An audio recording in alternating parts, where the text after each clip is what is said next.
Hey, what's up, and welcome back to Basically EMS, everybody.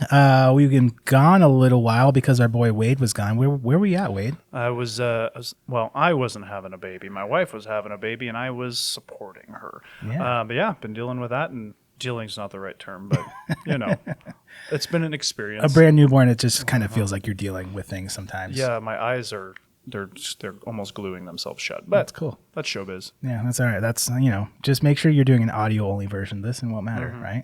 Yeah. But yeah, so that's where we've been. That's why we were off a little longer than normal. Wade was off becoming a first-time dad, which is pretty exciting. Yeah, it's fun. It's fun. Horrifying and terrifying, but fun. Yeah, so we're going to talk about anaphylaxis, which is really terrifying as a parent because this happens a lot with kids. Kind of like a quick thing is that the first night we had her in the bassinet, it's next to our bed. I'm like, oh, I'm so hungry. It's like 3 a.m. And I went and made a peanut butter and jelly, and then she cried, and I'm like, well, hold on, I can so it's very quickly jumped to my mind. Yeah, which is it's a fair thing. That's the best and worst thing about being EMT, paramedic, parents is like you know how to fix things, but we sometimes forget how rare. Like all the things we see are incredibly rare, right? Like but sometimes you forget that as a parent, and you're just like, my kid's gonna be allergic to everything, and I'm gonna have to I'm just gonna have to buy an EpiPen just to have one in case, which is not reality. She's gonna get peanut butter in the ER parking lot the first time. I already know. Yeah, pre-planning. Yeah, it's a weird thing. Anyways, that's what we're going to talk about today. Is going to be some allergy anaphylaxis. So let's hop right into it with the pathophys of anaphylaxis. We will differentiate anaphylaxis versus allergic reaction, but just in general for allergic reaction, the pathophys wise, it's really important for people to recognize that the reaction is not the substance. It's not the peanut butter. It's not the strawberries. The issue is our body's reaction to that substance. So that substance will be called an antigen, right? So antigens are substances from outside that are introduced into the body that for whatever reason the body's defense mechanisms just go nuts for and have an overreaction. So it's important to remember that when we're talking about allergic reactions is that it's not an intrinsic internal thing. It's the intrinsic response to an external antigen. Right? I usually think of it, like you said, like it's an overreaction. And like the way I'll talk to my students with it is, you're talking to your body and it's like, I told you 5 times I don't like peanuts. Now I'm going to kill you, right? It's just a massive overreaction to something that you've probably had exposure to before. Because not every anaphylaxis isn't most of the time from your first, introduction to a substance. It's that repeated that typically will cause that anaphylactic reaction. Yeah, and a lot of the time they get worse. So you might have a very mild anaphylactic reaction, and then the next time it gets worse, and it gets worse, and it gets worse. And so that's one thing to really be cognizant of when you're working in EMS. If somebody has had a reaction before, it might be worse this time because that's just what the body does sometimes. Last time they sent out, half the army. This time they're sending the whole army out to attack. And it's progressive too. I had a friend through high school. He was allergic to strawberries, but he loved strawberries. So every time we'd go to IHOP, he'd get those strawberry pancakes. And at first it was, him licking the roof of his mouth like a dog because his mouth would get itchy. And then it's like, dude, your face is starting to swell up. Your tongue is starting to get big. And that was the change. So I feel like strawberries, sorry about it. Yeah. So you might have an allergic reaction to an antigen. And you might also have like a anaphylactoid reaction, which is a term that's used for a reaction to something you've had all the time. Like I don't have any allergies, but if, tonight I went and made a smoothie with some strawberries and I had a reaction to that, that would be an anaphylactoid reaction. So there is that differentiation. That's a hard word to say. Differentiation. Thank you.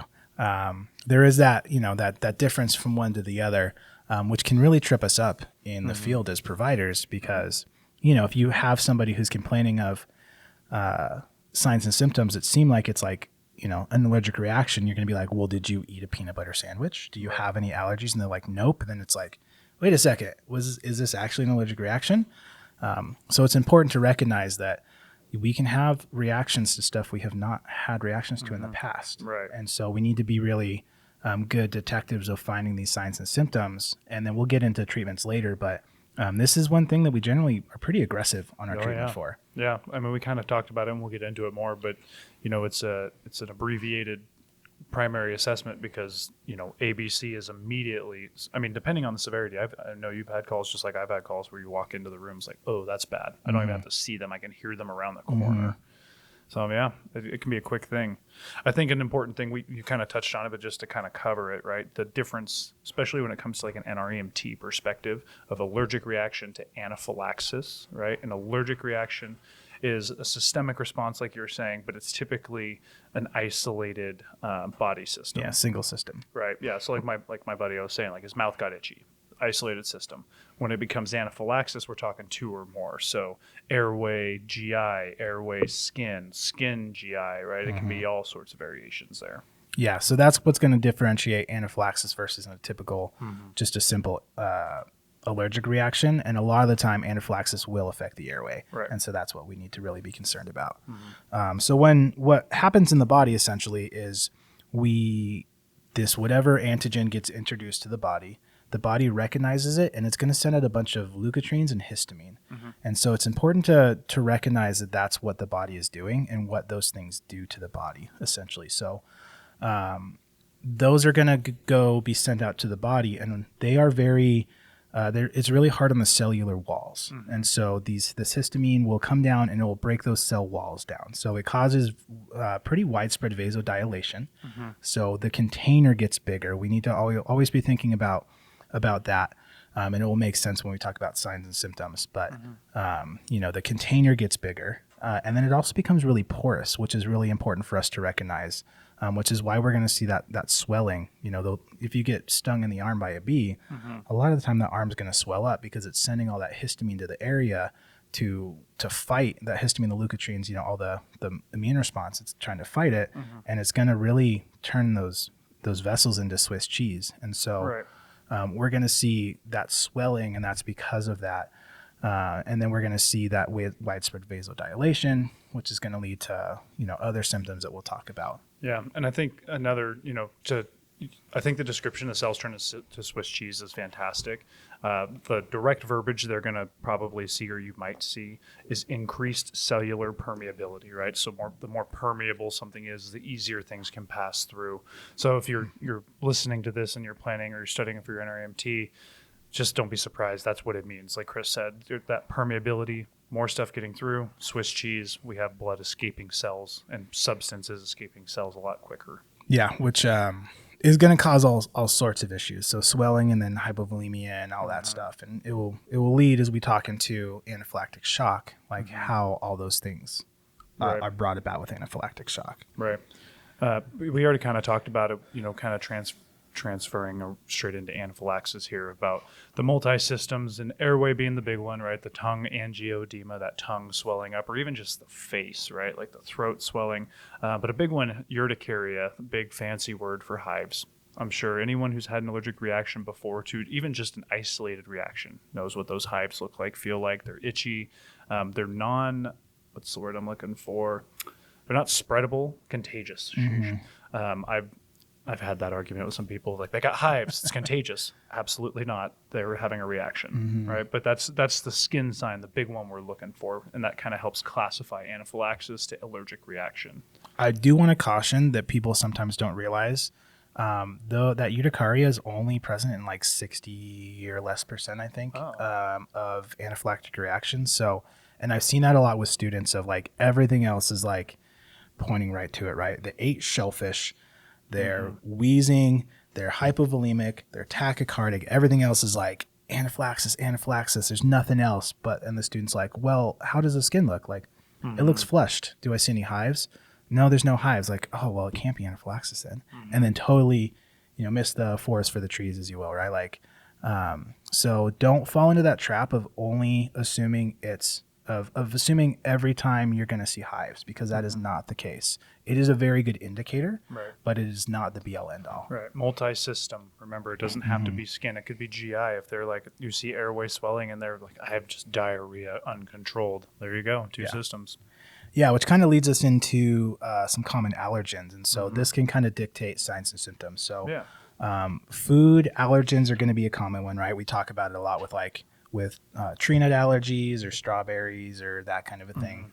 That's a super common thing. And so a lot of the time, symptoms specific of that is where we're going to see that GI upset. So, which I know as an EMT, I was never even crossed my mind GI. I never thought about it. But having been in the field, especially with like kids and little kids, if mom and dad are like, we tried a new food and they're just not acting right and they've had really bad diarrhea and they've been throwing up, like, oh, maybe it's an allergic reaction to that. And it makes sense if you think about, a bee sting's not being introduced into the GI tract. Right. But food being introduced to the GI tract is going to have that irritation as it attacks that antigen at the site of where it's being found. Right, because you're still going to have the interaction with vasculature through the GI, right, for absorption of nutrition. So it's just going to be at that point, like you're saying, it's in that wall of the organ involved. And a lot of the time that's going to be a slower process. So, if we're talking about like medications, like an IV med, I don't know if I've been on calls where patients were at like an infusion clinic and they got something new in an infusion and they had an allergic reaction to it. That's like instant, right? Yeah. Because that's directly into the circulatory system, where this is probably a little slower. You're going to eat that strawberries. And if it's a GI thing, it might be broken down over a while and then start to, build up more and more. And so this isn't necessarily something where they have this happen. Right. And it can happen very quickly, but this might take a little bit longer. Yeah, typically the standard number they throw out is 30 minutes, which is your typical digestion time. But it can be quicker. Story I had, it was in a local area here. We have kind of an outdoor mall area, and there's a jungle gym for kids around us. And there happens to be a pretty very popular national chicken chain around the area. And when we got there, mom was in a tizzy, had already administered the EpiPen. He's throwing up. His throat is starting to swell. He's crying, he's screaming. It doesn't sound raspy. It sounds like resolution from the Epi. Obviously we're going to have to redose this kid. But I'm asking mom, I was like, well, what's he allergic to? And she's like, eggs. It's like, okay, well, did he eat any eggs? Is there any eggs around here? And she's like, no. But I asked for the no eggs on my Cobb salad. And so what our running theory is that, the employee who pulled the eggs off didn't change gloves and then touched kid's food, and then kid ended up having a reaction. So sometimes you're going to have to do some digging. I would also kind of find solace in the fact that you might not know. There's so many times it's like you can be as good a detective as you possibly can, but with bigger fish to fry, an anaphylactic kid in front of you, or a person in general, sometimes it's about dealing with the response and not finding the answer. Yeah, I mean, again, we're not quite talking about signs and symptoms and treatments yet, but like a lot of the time we're just treating symptoms, right? And so maybe you're not exactly sure what it was, but if you have those symptoms and like, everything's pointing towards it, even if you can't hammer out exactly like, oh, it was the eggs, right? Like if he's got an allergy and everything's pointing towards anaphylaxis, we just need to assume there's a contamination somewhere and we need to treat it. Right. And also why, we preach a lot about being a detective and asking good questions. And that's exactly what we're looking for. Again, students fall in the trap. We're not always great about making students be good detectives because we want to get them to the end goal of like finding a thing and whatever. And so this is the difference between an easy school scenario and a real life thing of like, we're not generally going to give that in a school scenario. It's honestly just too easy. So where when we get out into the field, you're going to have to deal with those kind of things. And it's tough too, because even the times where it's like, oh, this feels so easy when you're in school, recognition in real life is the game, and it's not always as obvious as you'd think. And like that kid, he didn't have many hives, just throwing up and the airway swelling, but just you could tell his skin and his cheeks were flush. He'd been going through it, know, and sometimes just acknowledging the little things is going to be the biggest difference maker. And recognizing that if you have all those pieces in place, the treatment, especially, that's the nice thing about basic EMT treatments, is they're pretty, like, if we weigh, the cost versus like the danger, right? Or the, the outcomes versus the possible dangers, like they're way pretty safe. Right. And so, for the most part, if you have a kid that doesn't have heart issues or anything like that, if you give them a little bit of epi because you're concerned about it, the worst thing is they're going to get a little jittery and they're just going to feel like they have an adrenaline dump, and that's going to be fine. Yeah. If you're wrong, right? Like if you're wrong, you're probably not going to do any harm. So, caveated, right? Just be careful with your meds, but still, right? yeah, don't Worst be case.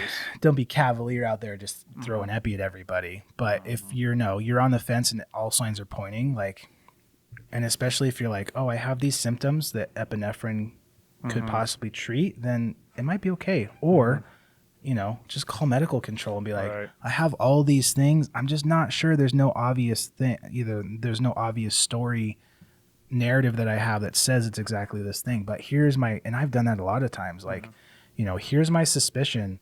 Like everything else is matching.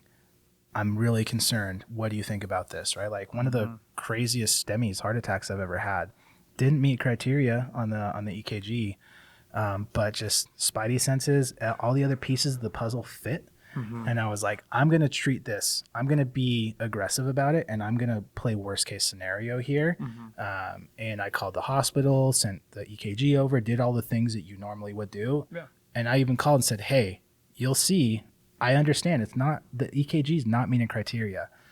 Everything else fits though. And the doctor agreed. They're like, cool, bring him in as a STEMI. And then halfway through he started vomiting and his EKG changed to the gnarliest I think I've ever seen. And it was bad. Like we're just like, don't die. Please don't die. Don't die in my ambulance. Yeah, not the ambulance. It was gnarly and he survived and, from what I was told had a full recovery and everything was good. But, especially considering the situation like that when we were, I don't want to say, we tried to stay away from like specific places here, right? But we were on a more rural road outside of town, and it was like a 30-minute transport to the hospital, right? Like, you don't want to play those games. Right. Be aggressive, use your resources, and be ready for it. And with experience, a lot of this comes with experience, right? Of like understanding, okay, this is what I'm seeing, but like realistically, how much time do I have, right? Like if I'm less than 10 from a hospital and someone's like, I ate food like an hour ago and I'm starting to get a little scratchy and like a little itchy, but they're not presenting all the way. You don't have enough to really sell it as anaphylaxis. Maybe I just draw the epi up and I hold on to it, and I can withhold that. But like I said, there's a huge caveat. Let your experience guide you there. If you don't know and you're not sure, medical control is always your answer, right? They're going to help you one way or the other. The only thing is, remember, sometimes I've been in plenty of situations. There's no cell service. Choices got to be made. Yeah. You can't fully rely on it, but don't forget that's a resource. Always. Little off topic. Let's get back onto it. Yeah. We talked about food. Medications are going to be another common one. Penicillin. Penicillin's huge in the older population. I don't know what it is about that specifically. I can tell you.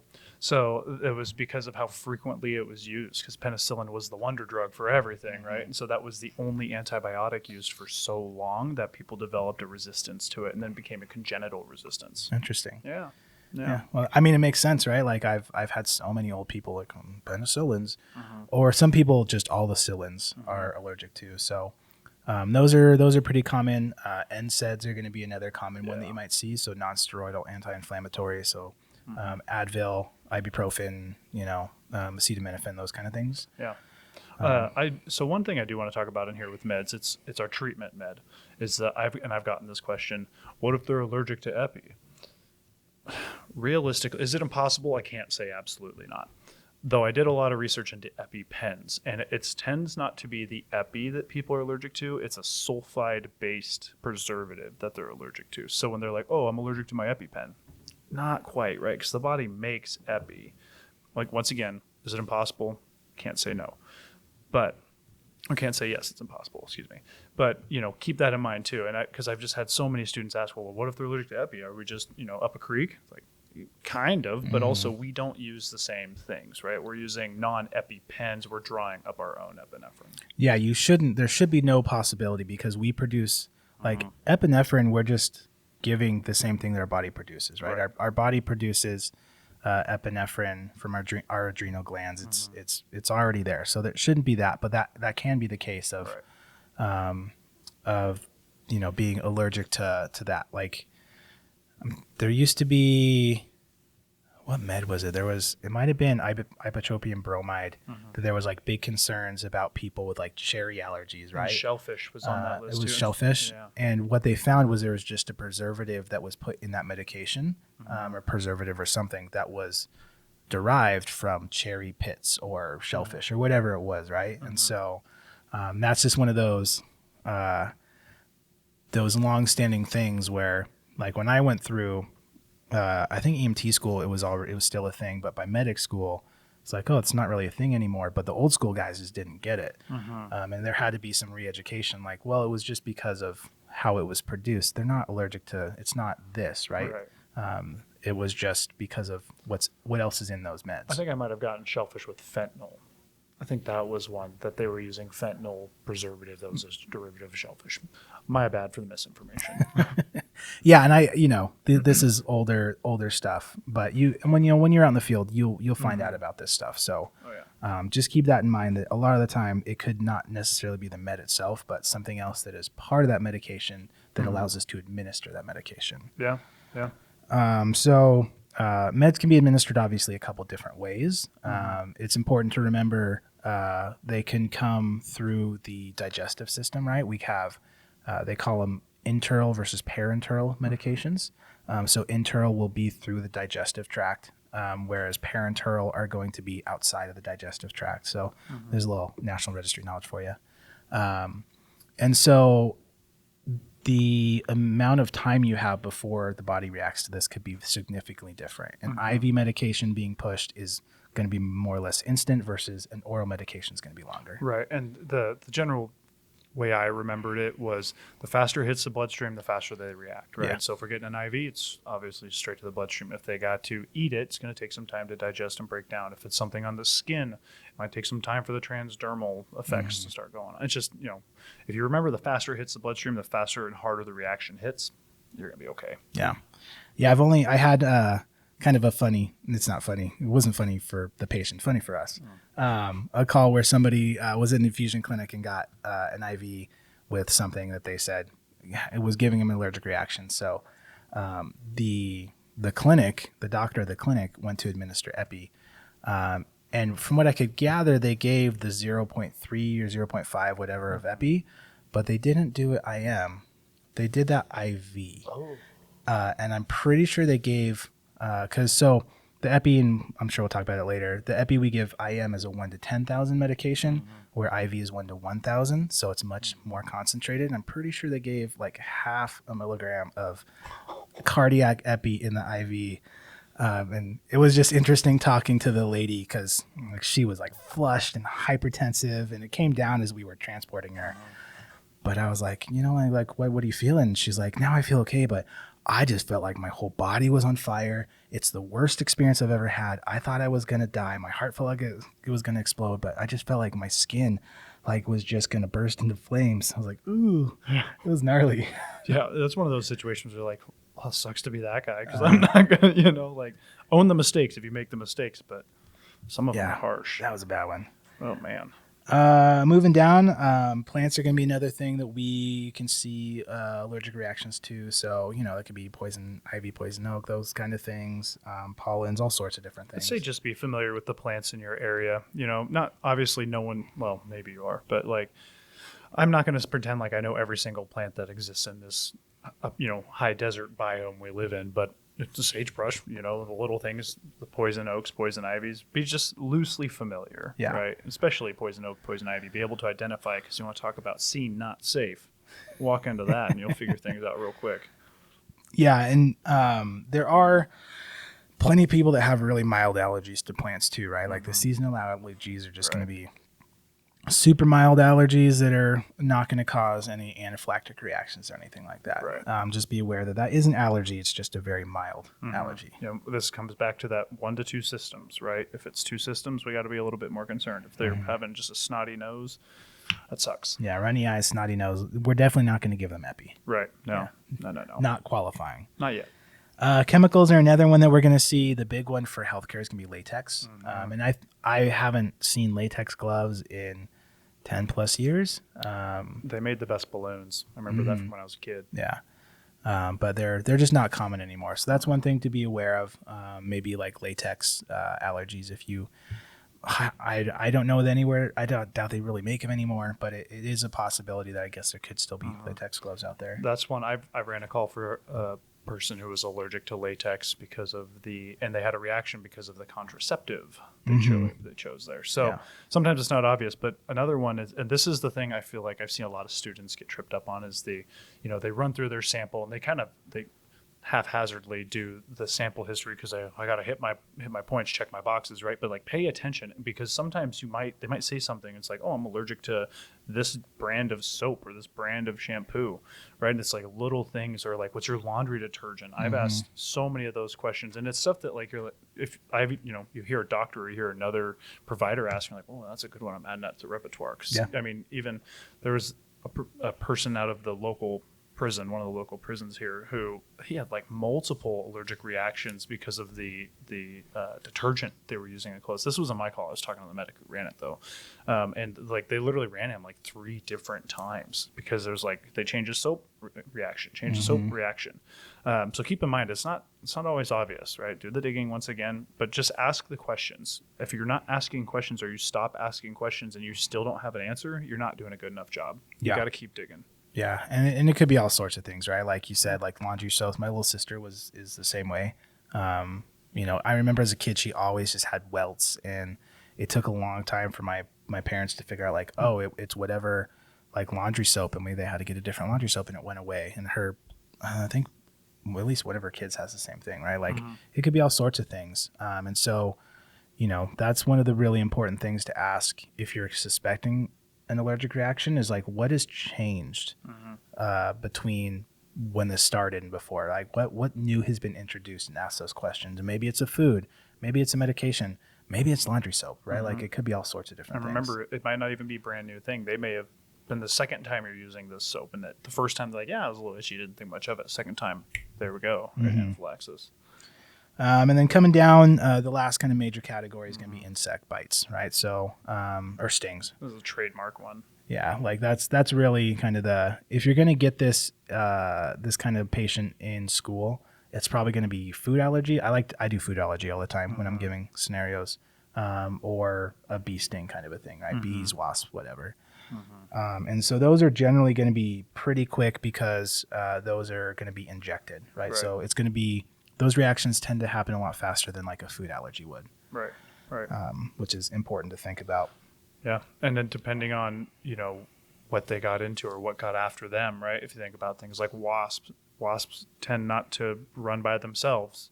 Sometimes you're going to get into multiple, and just remember, if they're allergic to one wasp, imagine what 10 are going to do. Yeah. It's going to change the circumstances. Yeah. And it's important to think about kind of along those same lines, right? Like a bee typically will sting once and the stinger stays. And when they leave, it just tears out, and then that's it. They're one and done for a sting. Where there's like wasps, hornets, all that, they can sting multiple times. And so that's just increasing the amount of antigen that's being introduced to the patient. So, and wasp bite, for record too. You're getting it from both ends from them. Yeah. Little things. They're kind of the worst. Yeah. Bees are cute. Yeah. Bees do great things for society. Leave the bees alone. Yeah. Wasp are different story. No, thank you. Burn them.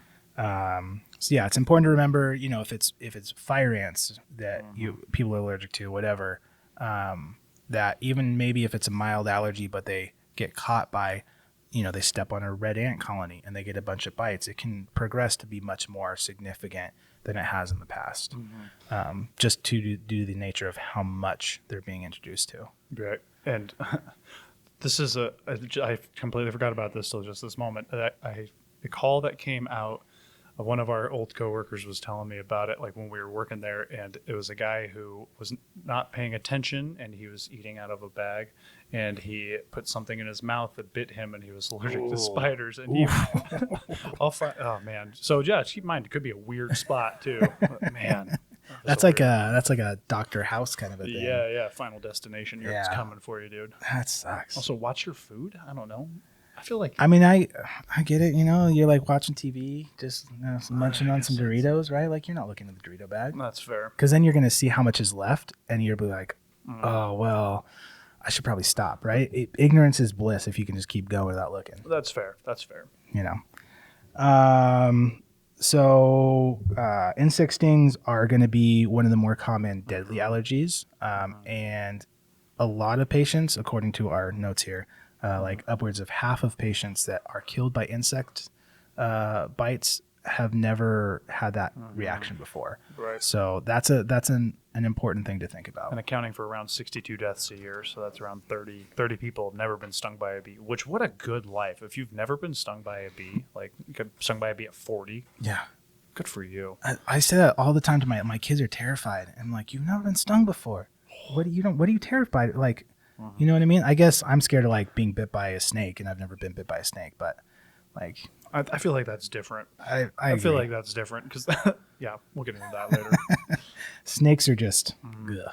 The big one with bees, though, is that stinger, right? Like, absolutely do not use tweezers to pull them out. All you're doing is a hollow spine full of poison. You're just going to squeeze that in, or toxin if you want to get particular. You're going to squeeze that into the patient, right? So it's always scraped out. Credit card is a great one. I've used tweezers before, obviously not pulling them, but pinch them together and then use the side of the tweezers to get them out. But yeah, some sort of rigid object. Yeah, That's your best bet. You don't want to use tweezers or something and essentially milk it to push it further in. You need to Right. scrape it out. So, and that's one thing I feel like our students are just always like, they remember that. That's a real easy thing to remember. And you want to try to remove it quickly. If you get there and it's not removed, try to get it out, because it's going to continue to infect the patient, or not infect, like inject the patient with the venom if you don't get that stinger out. So that should be a quick thing for you to get that out as you're treating that patient. Right. Especially keep in mind, you're going to have to find it. These are not big, obvious things all the time. Now, most of the time you show up and they're fairly conscious, be like, where'd you get stung? I got stung here. They're going to show you. What's worst case scenario of this? You show up and they're unconscious, unresponsive, airways closing. What happened? They got stung by a bee. Well, they're not going to be able to tell me where they got stung. This is kind of tying into the, as we move forward with your assessment stuff, like get a thorough secondary, right? Like treat what you got to treat early, get oxygen going, get that epi going, which we'll talk about in a little bit. But, make sure you're looking and doing your due diligence there. You want to kind of start talking about some signs and symptoms we're looking for? Yeah. So the big ones, right? Signs, symptoms. Anytime, if anyone's ever had any, especially when it comes to, rephrase. Let's talk about signs and symptoms when it comes to insect type stings, right? So if they get stung by a wasp, they're going to have some immediate pain, or a bee, whatever. But then just generally moving into anaphylaxis, we're looking for swelling, right? So it's going to be heat, localized heat. If you think about swelling, it's just blood being pushed through, right? And blood does a couple of things for our skin, gives us color, gives us temperature. So if there's a lot of blood there, they're going to feel really warm. It's the same thing as if you sprain an ankle and you feel that ankle while feeling the other ankle, the sprained one's going to be warm because of all the blood that's there. Potentially that widespread urticaria, so getting those hives, make sure we're double checking, being thorough. Like Chris said, only 60% of them or so, right? But doesn't mean we can't look. Always double check the chest, always double check the abdomen. I would even push to double check the thighs. I've seen those kind of 3 spots be big presentation areas for urticaria. And it's one of those things too, that if you're moving quick, it's something that's really easy to overlook. But as soon as you see that, like a lot of our students will fall into that, but that's your immediate recognition most of the time. Once again, not always, but if you see it, you're guided, right? And then itching, that's going to be a big one there. When it comes to the upper airway, right, we talked about swelling. Big sound we're hearing is stridor, right? So the high-pitched, sing-songy, the only upper respiratory sound that we ever really talk about, stridor, is always in that throat. Think about anything that's occluding an airway. So even if someone's choking, you might hear that stridorous sound, right? That high-pitched whistle that comes and goes. Now, depending on the severity of the anaphylaxis, moving down, you get things like bronchospasm, which is going to tie to wheezing. So you'll hear that whistling sound, and you're going to be like, "Ooh, is that throat or is that lungs?" Does it matter? At a certain point, epi covers both, right? Get involved there. So kind of with that, difficulty breathing with bronchospasm, so chest tightness, difficulty breathing in general. And then imagine the anxiety, right? So put yourself in these people's shoes. If this was you and all of a sudden you got a sharp pain, something happened, and now you can't breathe very well, they're going to be pretty panicked, right? Bring the calm to the storm. This is where we got to stay level head here. And then like we were kind of talking about earlier, other complaints, GI complaints, nausea, vomiting. For the most part, that's kind of the big three, though. Skin, respiratory, GI are the big three you're kind of going to see. But it can be any mishmash of presentation there. Yeah, we need to remember, too, that this can progress to shock, right? So we need to talk about like standard shock symptoms. And we talked earlier about that those leukotrienes, that histamine release and what that does to the cell membranes, the increased cellular permeability and all that.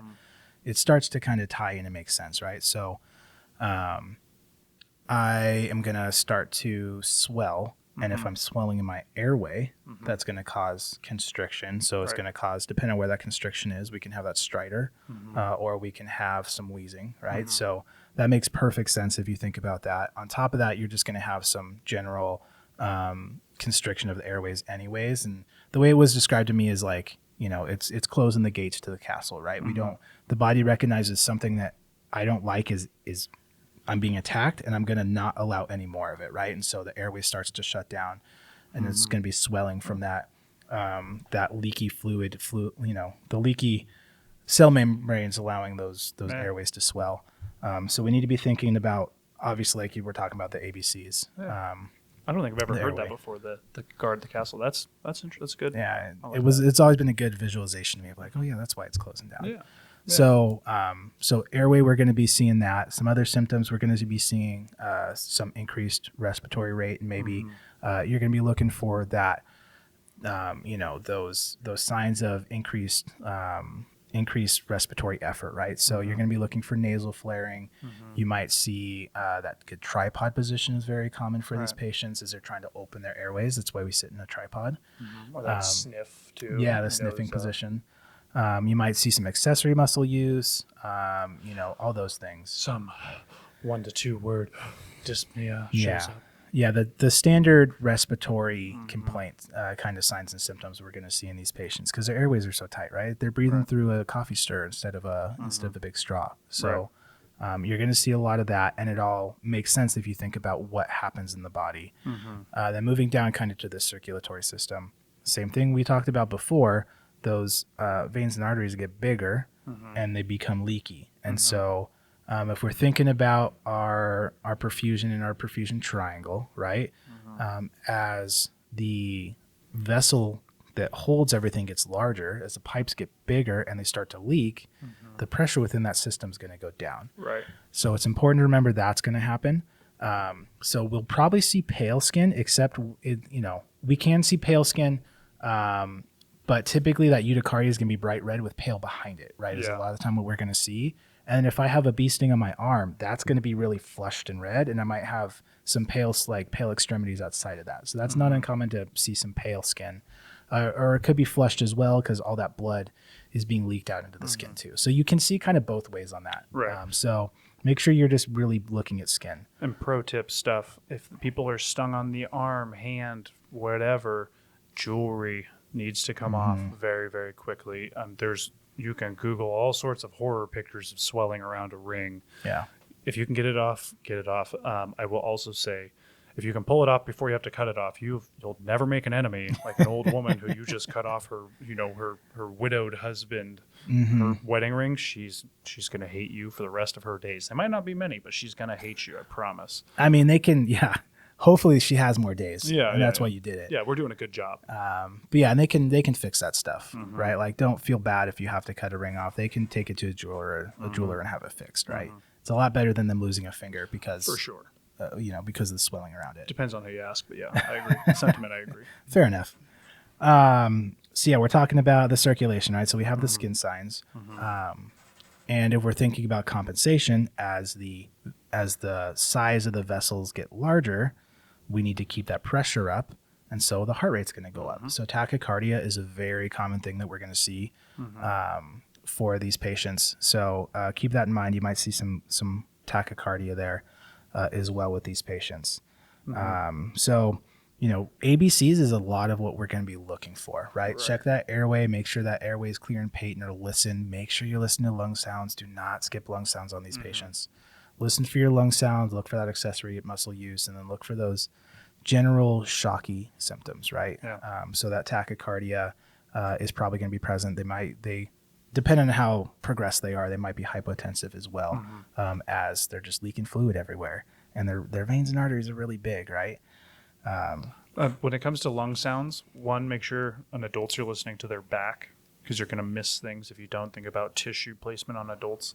Kind of inverted if we're talking kids. Kids have a very anterior or front forward respiratory system, so you can hear them better from the chest. But I also want to really throw in extend listening to lung sounds to listening to the throat, because stridor is pretty obvious most of the time.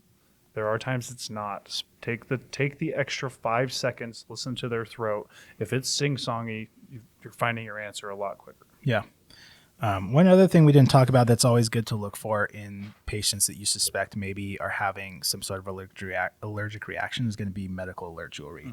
So that's a fairly common thing. They might have like a bracelet. They might have a necklace or something. Go ahead. It's too bad Kylie's not here. Kylie, who you guys have met if you watched this before, she has a bee allergy, and she has a tattoo on her wrist that says bee allergy. And then double check people's phones and their smartwatches. That medical ID is huge. If you don't have a setup, you should set that up.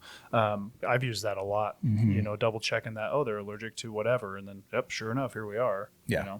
Yeah. Use your resources. And that's a really good resource that we sometimes forget about. Or maybe people are just, when they're new, just embarrassed about it. Like it's an invasion of somebody's privacy.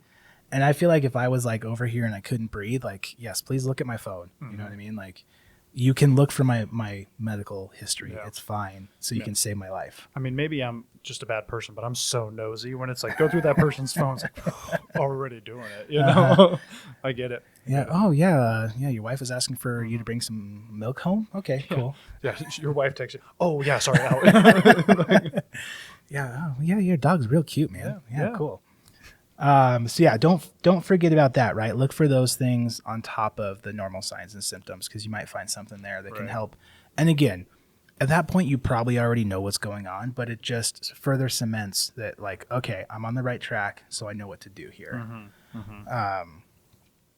You're going to be doing your normal pulse ox can be kind of helpful here, but it's just a normal respiratory thing. So make sure you're monitoring pulse oximetry as well with these patients. Right. And kind of mentioned it earlier is that, when we talk about a primary assessment of anaphylaxis, sometimes it's kind of an addendum, right? It's very quick. You walk in, seeing safe ABC, right? The whole thing, and you look and they're swelling, wheezing, stridor. You're going to start jumping into the treatment plans, which we'll get into, but you'll start jumping ahead of things. And it's not because you're not being thorough and you're not doing a good job, but you've got to buy yourself time, right? And that's more important sometimes than being like, according to my sheet, I didn't double check for bleeding first, right? So I look at it like this, right? Like, we need to remember that we need to treat life threats. And even if you're like looking at the sheet, if you can come down and like, I'm assessing my airway and I have stridorous lung sounds with some wheezing as I'm listening. Okay, I've got that going for me. Checking my breathing. They're breathing 26 times a minute. It's shallow. They're working really hard to breathe. All those signs are there, right? And then I'm looking at my C's, my circulation, and they're flush. They have urticaria, all those things. I see all those ABC issues. Those are all life threats I need to manage. Real quick, do you have any allergies? And if they tell me yes, like, cool. Any chance that you got into that allergen? Yes, like, right. I'm not going any further, right? Like, most of the time, and maybe this is me being my particular way of doing things, but I'm very methodical when I work in the field, right? I'm going to be very methodical about asking questions and putting pieces together before I start treating, because once we give a treatment, there's no going back, right? Like, you inject somebody with something, like, you can't take that away. So in general, I'm going to put all my ducks in a row before I'm going to treat. This is one of those things where I'm going to walk in and you'll start to recognize it. If it's obvious, you'll recognize really quickly.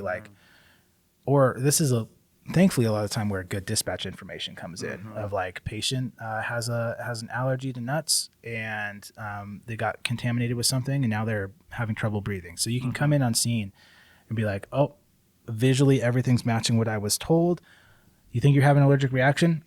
Cool. Epi, just right then, right? Like we can be pretty aggressive with And these calls get chaotic really quick too. There's one in particular, like one call that I ran anaphylaxis that like we walked in, I could hear her before I turned the corner. And as I'm walking up, she allergic to anything? Bees, she gets stung? Yep. And it's already like partner, start drawing it, and you can gather so much information so fast. Think about reality versus your school work, right? Those assessment sheets we give you, we're trying to stretch something that happens in 10 seconds into 10 minutes, right? So just understand too, the reality is when you see it firsthand, as long as you're paying attention, what you're trying or identify what you're looking at, you're going to be okay, but it's going to be moving a lot faster than you think it is. Just remember, take a breath, slow down. You got to be moving slow, doing things correctly at a good pace. Yeah. So kind of jumping into treatments too. So the basic simple thing is going to be get some oxygen, right? Like if their airway is narrow, they're getting less air down that airway. But if we increase the amount of oxygen in that air, that's going to help them out, right? It's going to help oxygenate them. So be aggressive with your oxygenation. I don't feel like we realistically, at least at the paramedic level, because I have other things I can do, I don't use lead non-rebreathers, right? I've never really, I'll go for long times without a non-rebreather. But this is a good one that's really quick. Slap it on there as we're getting everything else ready, right? Because they're going to need that high level of oxygen. Maybe not ventilation, but they'll need that high level of oxygen. So non-rebreathers are pretty common with these patients. I would say probably non-rebreather over ventilation, just depending on the circumstance, because if you think about it, and their tongue is so large it's swelling shut. Ambient oxygen just getting into their orifice is better than us trying to breathe through a tongue that's blocking a whole mouth, right? Make it make sense for the moment. Yeah. So oxygen is going to be where we're at the basic level, and then realistically, it's going to be epinephrine, right? Like oxygen and epi, and then coming back to epi, coming back again to the pathophysiology, right? This one's really, I love epi for BLS because you can like really track exactly why you give it. So it's satisfying. Yeah, if you think about what epi does, it's a vasodilator, right? And we talked about vasoconstrictor, and we talk about how in the immune response, we have that widespread vasodilation, and that vasodilation allows increased cellular permeability, right? So if the veins get bigger and they start leaking, if we shrink them down, it's gonna have that opposite effect, right? So it directly treats that. And then if we're thinking about that's the alpha side of epi, right? If we're thinking about the beta side of epi, it causes bronchodilation. Thank you. Yeah. I was going to say vasodilation again. It causes bronchodilation. And if we have one of the other things is the airway starts to swell close, we're going to open the airway up, right? Like it's a great medication that very directly works on the symptoms and signs that we see from anaphylaxis. Right. It's honestly, watching an anaphylactic call was what made me want to become a paramedic on a ride along or on a clinical. It was a clinical. Not made me want to be a paramedic, but I think it opened my eyes to like, well, medicine is really cool. Like it's what pushed me away from being a firefighter and wanting to stay on an ambo. And like watching someone who's going like choking to death, wheezing, swelling, to like 10 minutes later they're laughing and having a conversation. It's like, what just happened? It's like magic when you see it work. It's cool. So talking about epi, the dose is going to be typically 0.3 milligrams, and that's going to be intramuscular or IM. It's important to remember we talk a lot about EpiPens, but EMS is a business, and EpiPens, if you followed the news in the last 5-6 years, I don't remember when all that was popping off with the EpiPen spice, the spike in the prices, but they're very expensive, EpiPens. And so it's not very common. I don't know that there's really any EMS systems or hospitals that carry EpiPens. That's a rescue thing for patients to be able to have really minimal training at home to be able to save their own lives, right? So what we're going to typically have in the field is going to be a 1 milligram vial of epinephrine that we'll pull up into a syringe, and we'll inject it ourselves that way. So that's commonly what you're actually going to be giving in the field of EMS. And so you might see 0.3. I know locally the epi dose is 0.3 to 0.5 milligrams.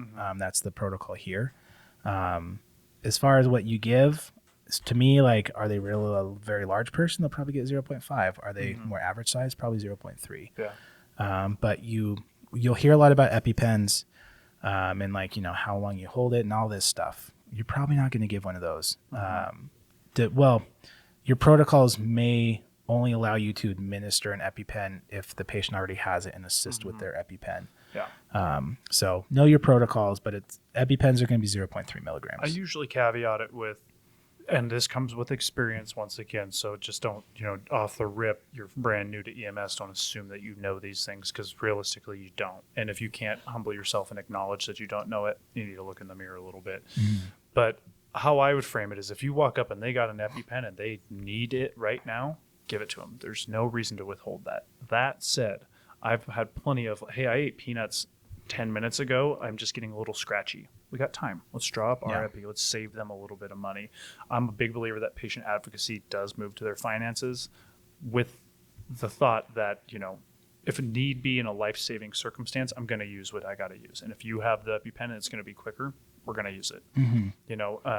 But that's usually how I frame it. Just like Chris said, EpiPens are expensive, and especially we don't need to be putting somebody into potentially financial ruin because we decided to, use something where we could have drawn up our own stuff just as easy. Or even just, they had the money to buy that EpiPen and we use it and they don't have enough money for another one, when we could have just used our own stuff and they could have hung out that EpiPen, right? So, and there are generics, right? There are cheaper versions of it, but it is still, I think they're like $300+ each. They're not cheap. The last I heard was like $7.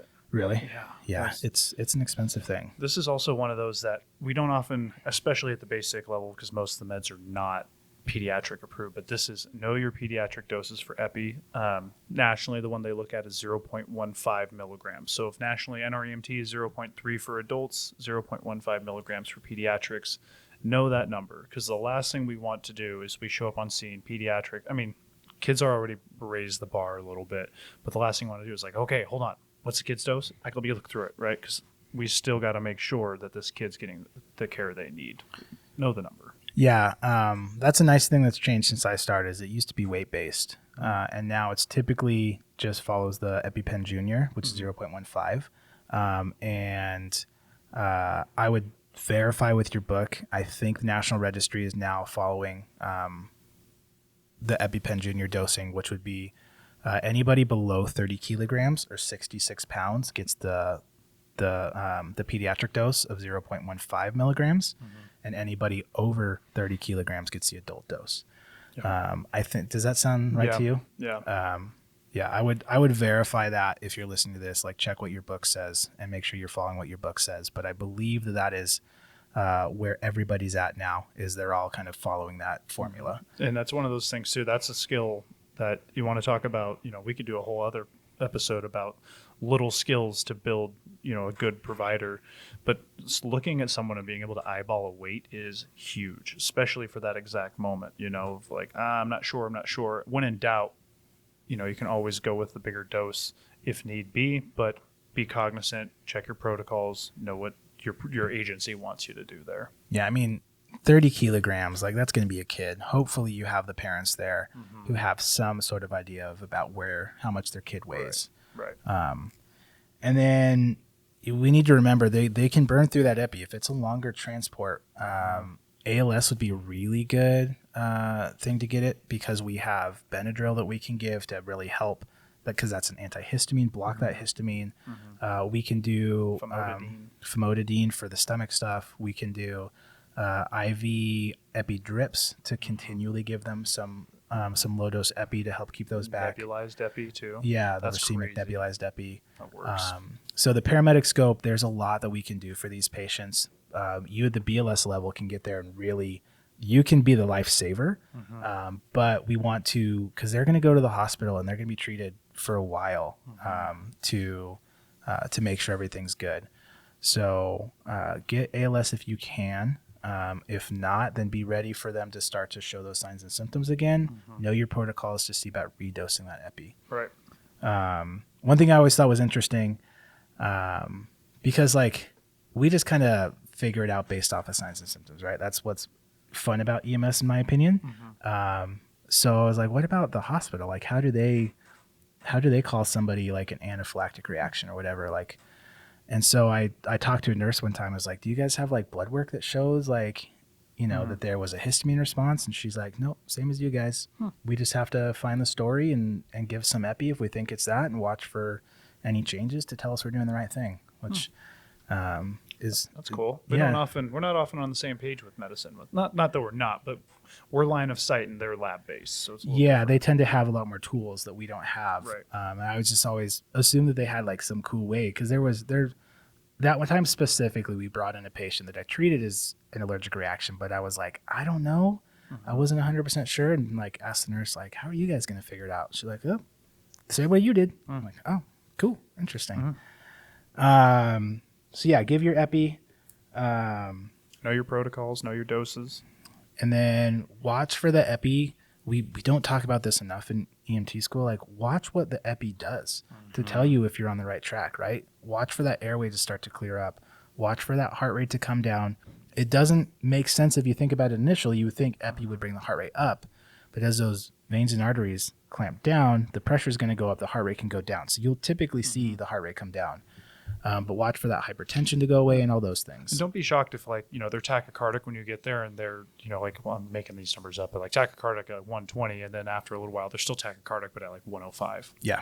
That's a better number, or 106 for being math, right? Or even if they don't change, but the blood pressure comes up and everything else starts to resolve, then you're on the right track. Yeah, and honestly, one of the biggest things, notable relief on the patient's face. Oh yeah. Look at your patient. If they look like they can, that finally get that big breath, it's like, okay, we're moving the right direction. It might not be the right treatment for whatever else is going on underlying, but you're moving the right direction. Yeah, maybe they're they're going to start talking better because their tongue swelling's going down. Look for this is definitely a whole picture thing. So make sure you're looking at the whole picture. Yeah, and that tongue swelling can be aggressive. So be prepared to be aggressive with that airway, because if you're too late on an OPA, you're not getting it through that mouth. Yeah, if you have the book that we use, the 12th edition of the emergency, whatever, blah, blah, blah, the orange book, like there's a picture in there of somebody with a tongue that's like, giant. I mean, it's like this thing, this microphone, stuck in their mouth. It's huge. Yeah. Yeah. Once you're at that point, there's not much we can do. Right. So that's why we talk about being fairly aggressive with this, because once you're behind, you're very behind. And it can be really difficult to get back ahead of it. Oh yeah. I think that's kind of all we had. Yeah. What about you, Wade? Any other gems for anaphylaxis? No, not really. Cool. Yeah, I mean, like we said, just make sure you're being really thorough when you're talking about an anaphylactic patient, right? This is really, we talk about like treat the patient, not the monitor. This is a very much treat the patient, because there's not a whole lot of like objective stuff you're going to be able to find as far as like, oh, there's a very obvious like vital signs change. This is really a comprehensive what's going on with the whole patient, and being good at being a detective and finding out what's going on with it. And the vital signs should be kind of obvious. You know what they're going to say. Their throat swelling shut. I wonder what their SpO2 looks like. Duh, it's going to be bad. Yeah, I mean, it's just going to be, if you were to look just in, a small portion of the vital signs, right, instead of the whole patient vital signs, you're just going to see shock. Typically, you're just going to see shock, right? So that's when we need to extend out our view of what else is going on to figure out what this patient is specifically. So yeah, make sure that you're just doing your due diligence as far as that goes with these patients, and don't be afraid to give epi, right? And maybe you're not 100% convinced that's what it is, but if they have all the other signs and symptoms, epi is probably going to help them. So it just totally made me think of we'll end on a kind of a funny story I had, where it was myself and another medic that went on a call, and it was just one of those weird ones that like nothing made sense. Like we were both fairly new medics, but like had been on a couple years. He was a very good medic. And we're like just talking about it, and we're like, man, I don't remember specifically what signs and symptoms there were, but it was like nothing really made sense, but this was like the most likely that we had. So we treated with epi like it was anaphylaxis, or like an allergic reaction, because he was in extremis. He was having difficulty breathing, and it worked really well. And so I just remember like we took him to the hospital, and a month or two later, we both get an email from administration The guy had, he was so grateful. He had carved us a walking stick. Sick. So he just made a walking stick, and I think there's like feathers on it. And he like carved out like "Thank you EMS" and like painted it, and like it's actually really nice. And so that was like the coolest gift I've ever gotten from a patient. It was like this really it's like handmade walking stick. And so my partner was the one teching the call. And so we joked about getting like joint custody, like you'll have it for a year and then it'll live in my house and whatever. Every other weekend. Yeah, exactly. Like, so he's just always kept it. But every time, you know, I see him, I just want to be like, hey man, how's our walking stick doing? That was a cool thing. It was like kind of a funny thing, but it was really cool. I was really grateful. It's one of those like, this is why I do this, right? Like this is really, really cool. The walking sticks. The walking sticks, you know, and maybe you listening, watching, maybe you'll have your walking stick moment of, you know, you do something cool. And we don't feel that appreciation all the time. So it was really cool. Yeah. A little heartwarming story. Yeah. It's a good one to end with. Yeah, well, glad you're back, Wade. Yeah. We got Papa Wade here. Excited to have you back. So keep an eye out. We'll be back to trying to do just about every other week is what we shoot for. So keep an eye out for more stuff coming out soon. Check us out wherever else. You know, we're on Spotify. We're starting to do video podcasts on Spotify, so you can check us out there. Apple Podcast. If you're just on YouTube, thank you. Please subscribe. We love subscriptions and all that. Leave some comments of anything else we can talk about or any other gems you have for other students. And we will see you guys or talk to you guys next time.